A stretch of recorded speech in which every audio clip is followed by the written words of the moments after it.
Bonjour, dans cette vidéo, nous abordons la notion de point triple d'un corps pur. Nous allons voir dans quelle situation on rencontre des points triples. Nous allons voir également que de nombreux corps ont des points triples et que d'autres corps, comme l'eau, ont plusieurs points triples. Alors, qu'est-ce qu'un point triple? Le point triple, c'est ce point T au centre du diagramme qui représente les différents états de la matière en fonction de la pression et de la température. Par exemple, pour cette valeur de la pression et cette température, la matière, en l'occurrence ici, ça peut être de l'eau ou du soufre ou peu importe, va être solide. Pour cette pression et cette température, la matière va être liquide. Et quand on se trouve sur une ligne entre deux domaines, alors les deux états sont présents. C'est ce qu'on appelle un changement de phase. Et bien sûr, quand on est à l'intersection de ces trois lignes, eh bien, les trois états sont en présence et c'est ce qu'on appelle le point triple. Le point triple, c'est donc le point du diagramme où un corps pur est dans trois états physiques à l'équilibre. Alors je prends cette bouteille qui est une bouteille d'eau que j'ai photographiée dans l'Antarctique et je souhaite savoir si l'eau qui est dedans, elle est au point triple ou pas. Alors je la représente ici plus facilement sur ce schéma. Donc ça c'est la glace, ça c'est l'eau, et puis là il y a un petit peu d'eau due à l'évaporation. Et la question à laquelle je souhaite répondre dans cette vidéo, c'est est-ce que cet ensemble est au point triple pour l'eau? Alors, avant cela, voyons quelques données numériques sur les points triples. Dans le cas de l'eau, qui est l'exemple que nous venons de voir, si on a en même temps de l'eau liquide, de la glace et de la vapeur d'eau, alors la température est de 0,01 degré et la pression est 0,006 atmosphères. C'est une pression très faible. 4 mm de mercure, c'est très très peu. Le dioxyde de carbone, CO2, qui peut exister solide, c'est la carboglace que certains d'entre vous ont dû déjà utiliser. C'est également un liquide, et là, presque personne ne l'a jamais manipulé, sauf dans les laboratoires. Ou un gaz, c'est le gaz carbonique. Eh bien, si je suis à moins 56,60 degrés, alors j'ai les trois états, et la pression est 5,2 atmosphères. Donc on voit par comparaison que les points triples ne sont pas forcément à très faible pression. Alors ici, vous avez un extincteur à CO2, c'est marqué sur l'étiquette, ça veut dire qu'il y a du CO2 dans le cylindre qui est là. Ce CO2 est sous pression, et la question c'est de savoir est-ce qu'on est au point triple à l'intérieur de ce cylindre? Eh bien, on répondra précisément à ça dans quelques diapositives de cette vidéo.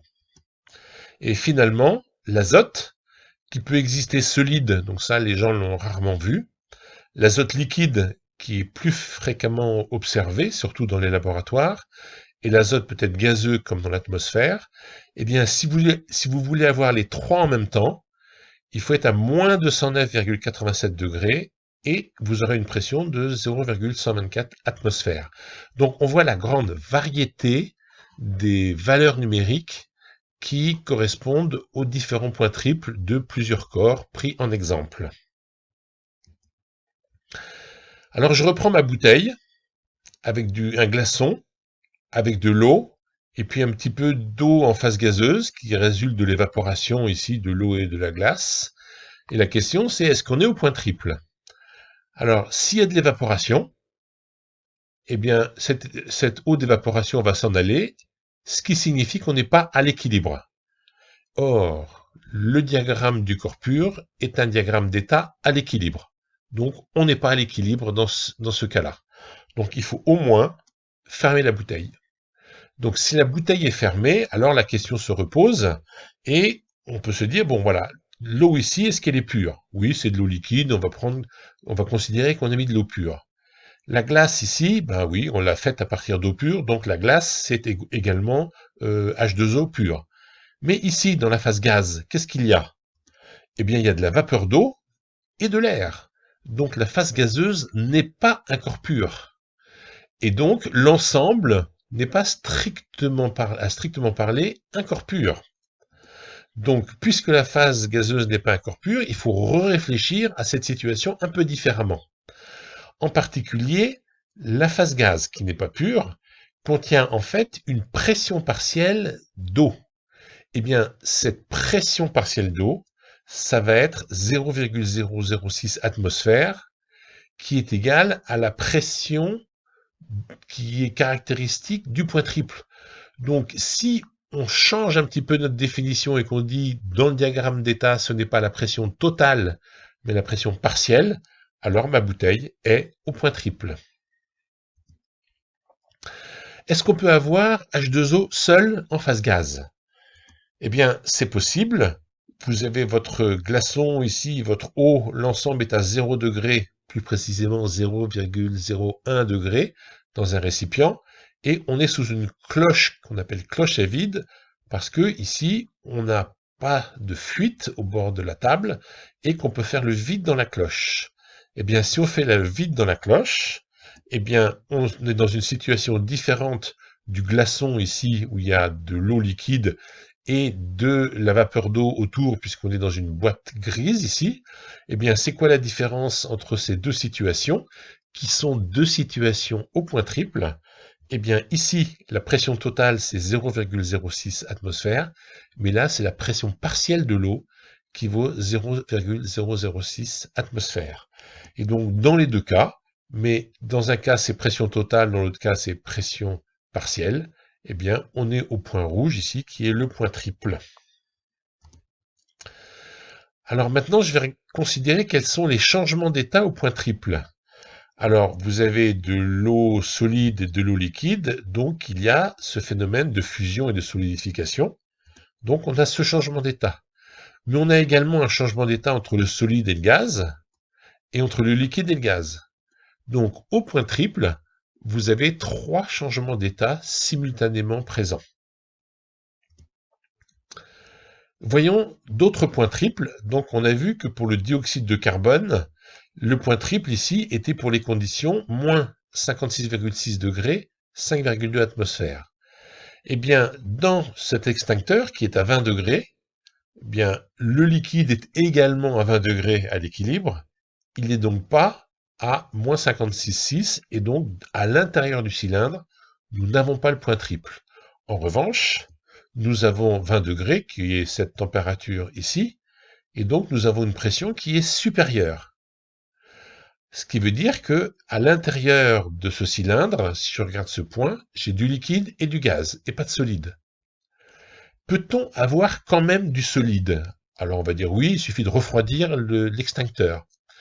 Mais il y a une autre façon d'avoir ce solide, eh bien c'est d'utiliser l'extincteur. Quand on utilise, eh bien on fait ce qu'on appelle une détente, qu'on va considérer ici adiabatique, c'est-à-dire que le gaz sous pression va sortir violemment par la buse. On le voit ici qui sort. Eh bien, dans cette détente, vous avez un refroidissement extrêmement important du gaz, et cette détente peut vous amener ici à l'intérieur du solide à moins 56,6 degrés, c'est-à-dire au point triple. Donc pendant l'utilisation de l'extincteur, pendant un très court moment, vous avez dans le cylindre le solide, le liquide et le gaz, et vous êtes au point triple. Pour ce qui concerne l'azote, donc on a ici l'azote liquide, la situation donc c'est la même que tout à l'heure. On est ici à une température qui est la température d'ébullition de l'azote. C'est-à-dire que cet azote, il a beau être à moins 196 degrés, il est bouillant. Bouillant au sens de ébullition, pas au sens de chaud 100 degrés. Eh bien, la pression ici, eh bien, la pression partielle, puisqu'il y a de l'air tout autour, eh bien, elle est supérieure à la pression du point triple. Et donc, ici, on n'est pas dans des situations de point triple. Le point triple est un point zéro variant. Qu'est-ce que ça veut dire? Alors, je vais prendre un autre exemple. Je vais prendre le cas des points monovariants, qui sont plus simples à comprendre. On verra après ce que c'est que zéro variant. Si je me mets ici, donc on reconnaît le point triple de l'eau, donc c'est le diagramme de l'eau. Si je me mets ici à 20 degrés, par exemple, eh bien, à 20 degrés, si vous avez à la fois du liquide et puis un petit peu de vapeur d'eau, par évaporation, Eh bien, votre pression, elle est fixée ici. C'est-à-dire que si je fixe la température, je ne peux pas choisir la pression. Ça veut dire que j'ai qu'un seul paramètre que je peux faire varier, c'est ce qu'on appelle une situation avec un point monovariant. Si je veux avoir une pression plus élevée, par exemple ici, eh bien, il faut que j'ai une température plus élevée. Eh bien, le point triple, je ne peux fixer ni la pression ni la température. Il est donc zéro variant. La variance est de zéro, une autre façon de le dire. Donc la variance, c'est le nombre de paramètres que l'on peut, non paramètres intensifs comme la pression et la température, que l'on peut imposer à un système physique. On va appliquer maintenant cette notion de point triple au thermomètre. Effectivement, on peut avoir des cellules comme ceci, donc c'est fabriqué en laboratoire, c'est une cellule de quartz contenant de l'eau pure. Donc de l'eau pure, et elle est pure également, elle est isotopiquement bien définie, c'est-à-dire le pourcentage de deutérium est celui défini pour les océans sur Terre. Eh bien, ce système permet d'étalonner une température. En effet, si on refroidit ce système tel qu'il apparaît de la glace, mais qu'il reste encore de l'eau liquide, et puis ici, il y a la pression qu'il y a, on sait que c'est un système zéro variant, donc on ne peut pas jouer avec la pression, eh bien, s'il y a à la fois le liquide et le solide, et qu'on est à l'équilibre, alors on a une température connue avec grande précision, ce qui permet d'étalonner une température que l'on va mesurer avec un thermomètre à résistance de platine. En fait, on ne va pas mesurer la température, on va étalonner le thermomètre, c'est-à-dire on va dire que la résistance du thermomètre correspond à 0,01 degré, ce qui permet de mesurer des températures proches de 0 degré, c'est-à-dire 50 degrés, moins 23 degrés, etc., avec ce système et en utilisant cet étalon. Donc il y a d'autres étalons pour étalonner les thermomètres à résistance de platine. Le dihydrogène, dans son point triple, est à moins 250 degrés, quelque chose comme ceci. Donc ça étalonne dans une autre gamme de températures, mais aussi il y a des thermomètres à point critique, c'est comme ça que ça s'appelle, au xénon, au mercure, au gallium, etc. Ce qu'on appelle des étalons secondaires. L'eau ayant été pendant très longtemps l'étalon primaire. Mais maintenant, il a été relégué au stade d'étalon secondaire et il n'y a plus d'étalon primaire, le Kelvin étant défini depuis mai 2019 à partir d'une constante fondamentale qui s'appelle la constante de Boltzmann. Les autres points triples de l'eau, donc j'avais annoncé au début de la vidéo que l'eau peut avoir plusieurs points triples. Alors, avoir trois phases, ce qui est la définition du point triple, ne signifie pas obligatoirement solide, liquide, vapeur. Alors on se pose la question, mais ça peut être quoi d'autre? Eh bien, la glace existe sous plusieurs variétés allotropiques. Ça veut dire quoi? Ça veut dire que la glace qu'on appelle la glace 1, c'est la glace ordinaire. Les molécules d'eau sont arrangées dans la glace ordinaire de cette façon à l'état solide.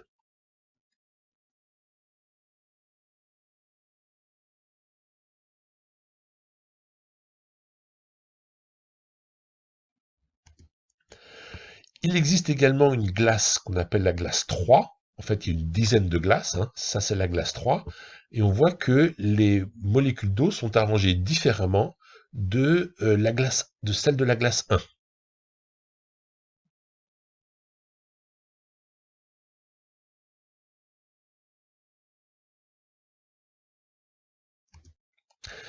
Eh bien, le diagramme d'état de l'eau, eh bien, habituellement, on montre que cette partie-là. Mettons, quand on regarde à très haute pression, on s'aperçoit qu'il y a la glace 3 qui est ici en équilibre avec la glace 1 sur cette courbe-là, qui s'appelle une courbe de changement de phase. Mais ici, à ce point précisément ici, il y a la glace 3, de la glace 1 et de l'eau liquide. Donc l'eau est sous trois états, c'est également un point triple. Et vous avez d'autres points triples ici, là, là, à chaque fois que vous avez deux structures de la glace, donc de variétés allotropiques de la glace, et de l'eau liquide. Alors bien sûr, ce sont des conditions un peu exceptionnelles. Ce sont des points triples que je vais appeler inutiles sur le plan utilisation, par exemple pour les thermomètres à point critique. Mais la glace 1, la glace 3 et l'eau liquide, ça existe en même temps. Il faut simplement y mettre les conditions, c'est-à-dire pour avoir 3 phases en équilibre, être à plus de 2000 atmosphères et moins 22 degrés. Ce sont donc des conditions complètement exceptionnelles, mais qu'on a pu observer en laboratoire. Je vous remercie de votre attention.